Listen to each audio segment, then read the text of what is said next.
अस्सलाम वालेकुम बेटा, क्या हाल है? उम्मीद है आप लोग खैरियत से होंगे। आज हमने इस्लामिक इख्तियारी के लेक्चर में देखना है कि हमने अदल का टॉपिक शुरू किया हुआ था, जिसमें कि अदल के मानी के हमने पढ़ा कि क्या उसका मानी है या और उसकी ज़िद क्या है। यानी कि अदल का मानी है इंसाफ करना और मसावी बदला होना, ठीक है। और उसकी ज़िद मुतज़ाद, उसका उलट जो है वो क्या है, उसके बरक्स क्या है, जुल्म। यानी कि अदल अगर जहाँ पे नहीं है तो वहाँ पे क्या होगा, जुल्म होगा।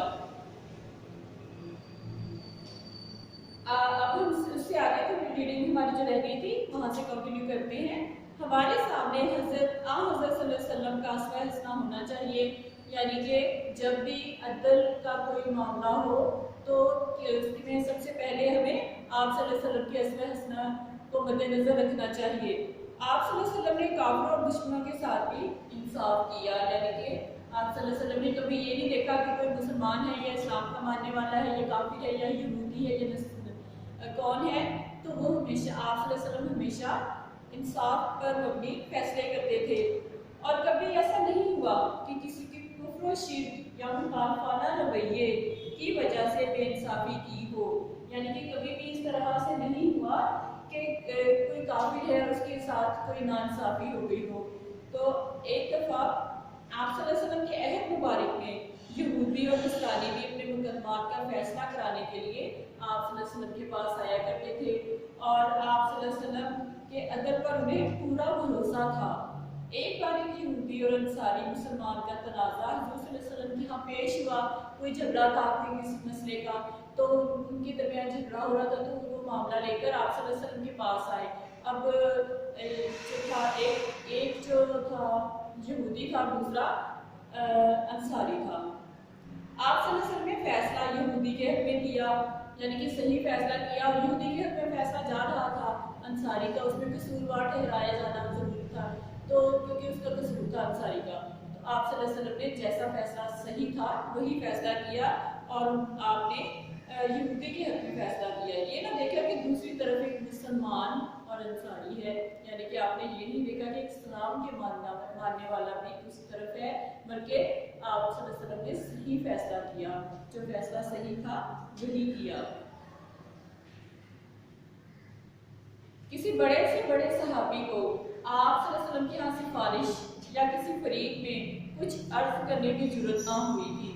यानी कि कोई भी बड़े से बड़ा अगर कोई सहाबी था रज़ियल्लाहु ताला अन्हु थे, तो आपके पास वो सिफारिश लेकर जाते हुए डरते थे, क्योंकि आप कभी भी किसी की सिफारिश को कबूल नहीं करते थे। एक बार एक कुरैशी खातून चोरी के इल्जाम में पकड़ी गई। अब एक वाक़या इसमें बयान किया गया इसमें कि कुरैश की एक खातून थी जो कि अमीर घराने से ताल्लुक़ रखती थी, तो चोरी के इल्जाम में पकड़ी गई। इसका कबीला चाहता था कि उसे हाथ काटने की सज़ा ना मिले। उस वक्त चोरी की सज़ा क्या होती थी, यानी कि जो चोरी करता था तो उसके हाथ काट दिए जाते थे।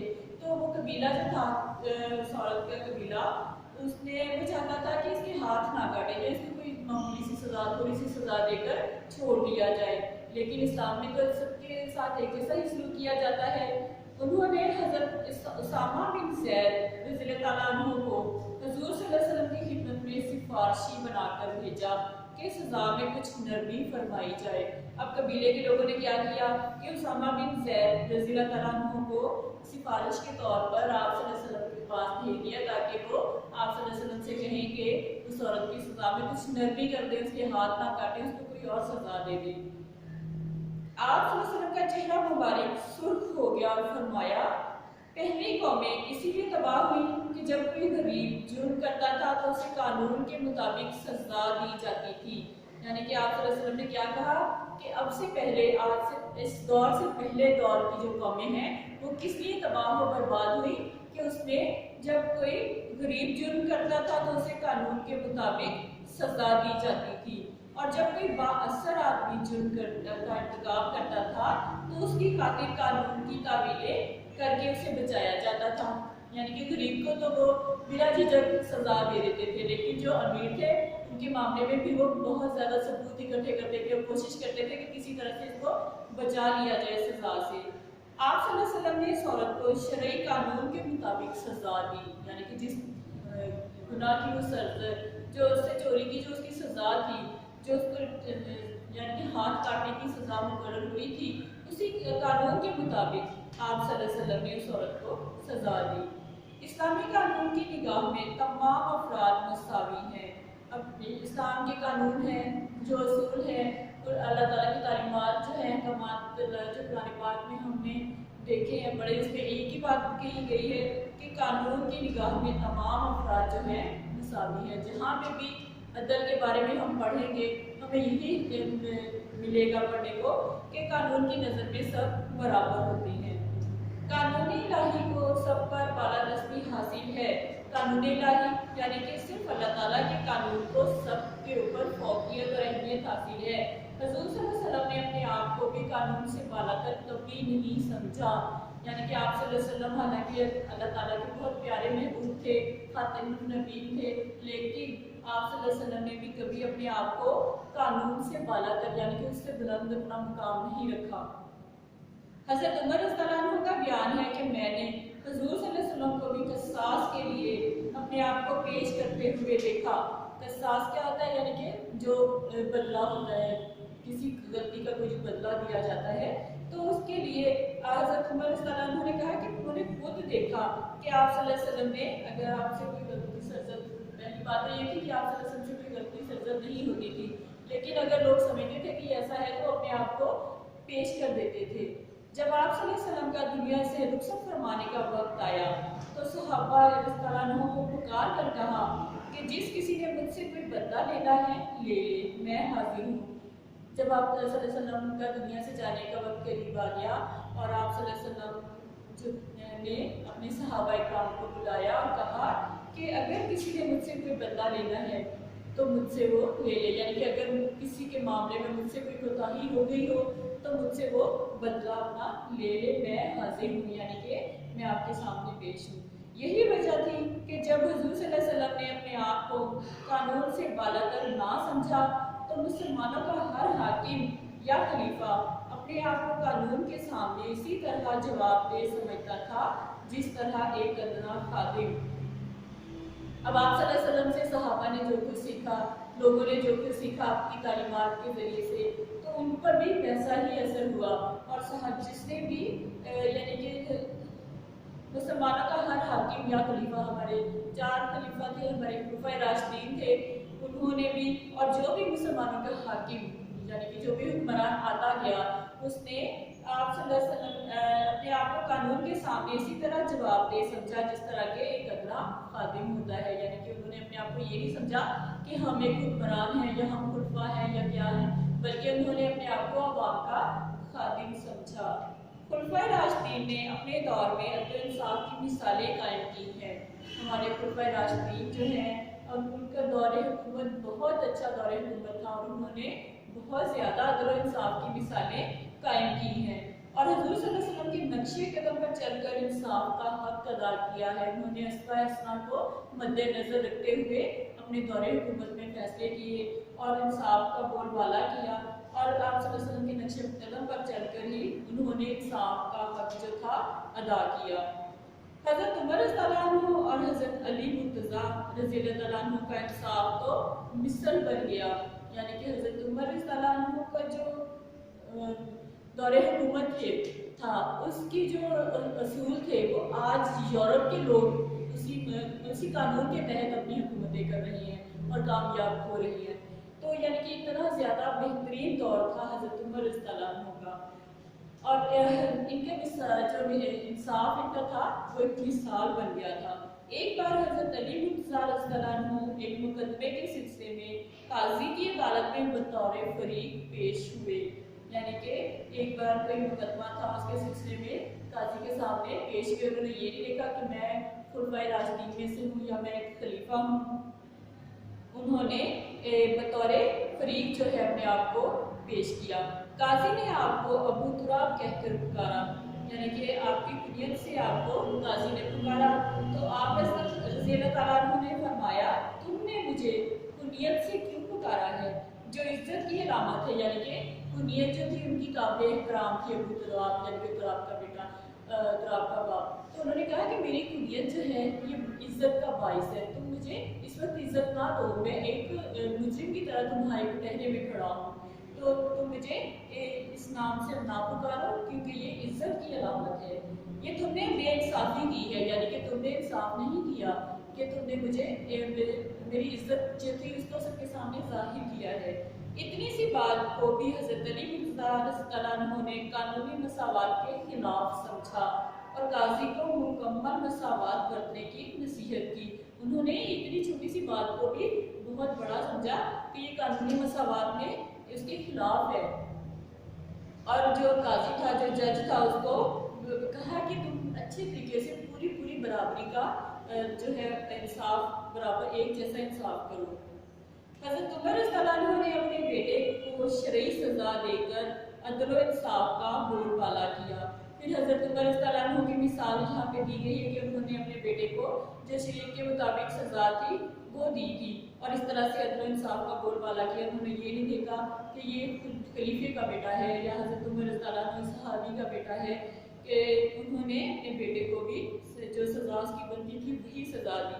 आप रज़ियल्लाहु अन्हु के अहद में बड़े से बड़ा गवर्नर और बासर इंसान कानून की जद से नहीं बच सकता था, यानी कि आप इंसाफ के इस कदर सख्ती से पाबंद होते थे इंसाफ के असूलों पर कि आपके दौरे हुकूमत में कोई भी बड़े से बड़ा या गवर्नर भी हो या फिर कोई बासर यानी कि कोई रईस, जिस तरह आजकल हमारे होते हैं जी बड़े बड़े रईस और जागीरदार हैं, उनसे कोई अगर गुनाह सरजद हो जाए तो उनको फौरन छोड़ दिया जाता है। तो आपके दौर में, हज़रत उमर रज़ियल्लाहु अन्हु के दौर में ऐसा नहीं होता था। कोई भी बासर इंसान कानून की जद से नहीं बच सकता था, यानी कि अगर किसी ने कोई जुर्म किया है तो उसको उसकी सजा मिलकर रहती थी।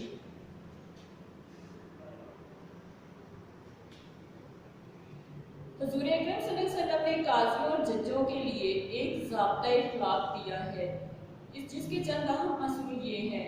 नंबर 1 क्या है? मुद्दई और मुद्दा अलैह के बयानात सुनकर फैसला दिया जाए, यानी कि दोनों तरफ के जो लोग हैं, दोनों जो है मुजरिम है और उसका जिसका वो मुजरिम है, दोनों ही उनके बयानात अलग अलग सुने जाए और फिर फैसला दिया जाए। किसी एक फरीक के बयान पर एतमाद करके एक तरफा कार्रवाई ना की जाए, यानी कि किसी एक साइड पे ना ये एक के जवाब सुन लिया बस हमने फौरन फैसला दे दिया, ऐसा नहीं, बल्कि दोनों की बातों को सुनो और फिर फैसला करो।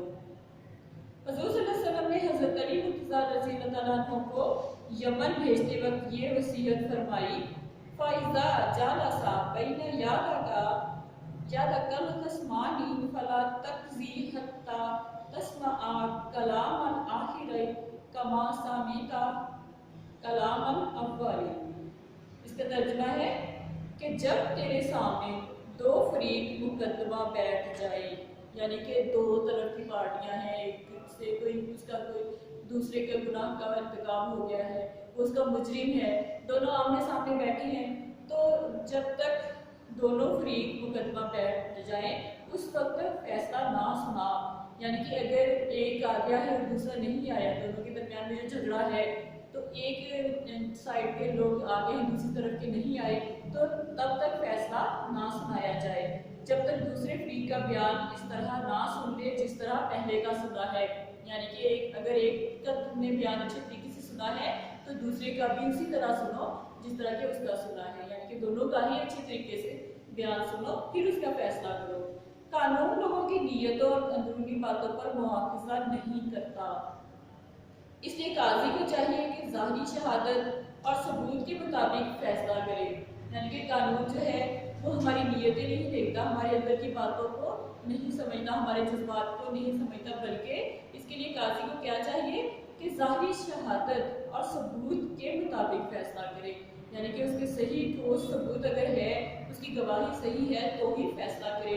हुज़ूर सल्लल्लाहु अलैहि वसल्लम भी हर मुकदमे में ज़ाहिरी सबूत और गवाहों की शहादत के मुताबिक फैसला फरमाया करते थे। आप सल्लल्लाहु अलैहि वसल्लम क्या करते थे कि हमेशा ज़ाहिरी सबूत उनके सामने जब तक नहीं आ जाते थे और गवाहों की गवाही सही सच्ची गवाही नहीं आ जाती थी तब तक फैसला नहीं करते थे। बेटा आज का हमारा लेक्चर इतना है, अभी हमारा ये टॉपिक कंटिन्यू है, बाकी हम नेक्स्ट लेक्चर में करेंगे। आज जो है आपको इसमें से शॉर्ट क्वेश्चंस करवा देती हूँ, अपनी नोटबुक निकाल के क्वेश्चंस नोट कर लें। टॉपिक हमारा यही है जो हमने कल स्टार्ट किया था, अदल। सवाल नंबर 1,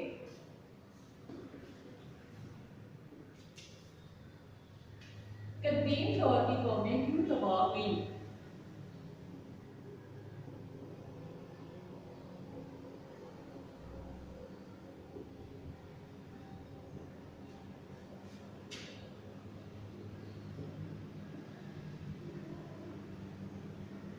क्यों तबाह हुई थी कदीम दौर की कौमें? क्योंकि वो जब गरीब कोई जुर्म करता था तो उसे कानून के मुताबिक सजा दी जाती थी, और जब कोई अमीर या बासर आदमी जुर्म करता था तो उसकी खातिर कानून की तावीलें पेश करके उसको बचा लिया जाता था।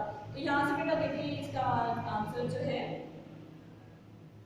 थर्ड लाइन में देखिए, पेज नंबर 66 पे थर्ड लाइन, पहली कौमें इसीलिए तबाह हुई, सेकंड पैराग्राफ है, पहली कौमें इसीलिए तबाह हुई यहाँ से लेकर और उससे बचा लिया जाता था। क्वेश्चन नंबर 2,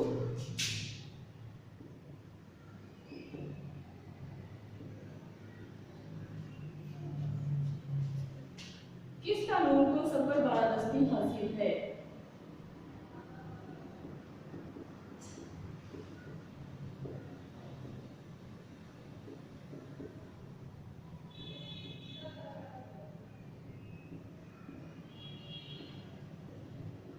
किस कानून को हासिल है? कानून इलाही। उसी से नीचे वाली लाइन जो फर्स्ट आपने आंसर मार्क किया उसके नीचे वाली लाइन में देखिए, कानून इलाही को सब पर बारादस्ती हासिल है। हुजूर सल्लल्लाहु अलैहि वसल्लम ने भी अपने आप को भी कानून से कभी बालातर नहीं समझा, और यहाँ आपने आप को पेश करते हुए देखा। यहाँ तक इसका आंसर क्वेश्चन नंबर 2 का। थर्ड देखिए, क्वेश्चन नंबर 3, हज़रत उमर रज़ियल्लाहु अन्हु ने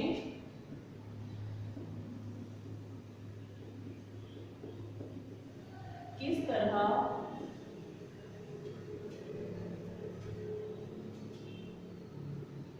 इंसाफ का बोलबाला किया?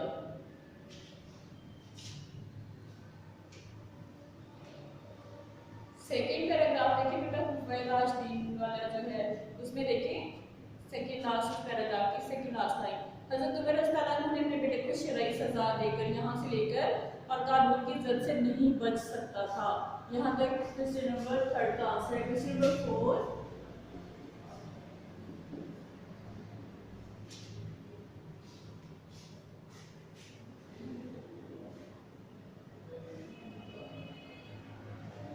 हुजूर सल्लल्लाहु अलैहि वसल्लम ने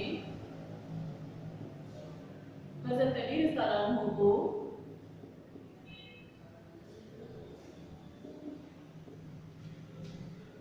यमन भेजते वक्त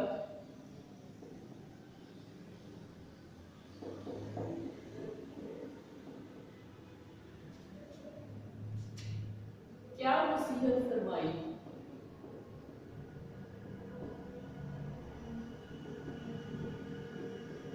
क्या वसीयत फरमाई थी?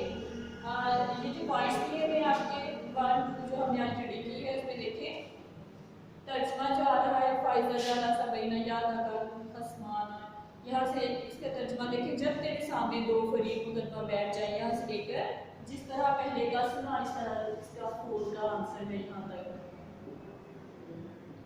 क्वेश्चन नंबर 5 बेटा देखिए, आप सल्लल्लाहु अलैहि वसल्लम किस तरह फैसला फरमाया करते थे?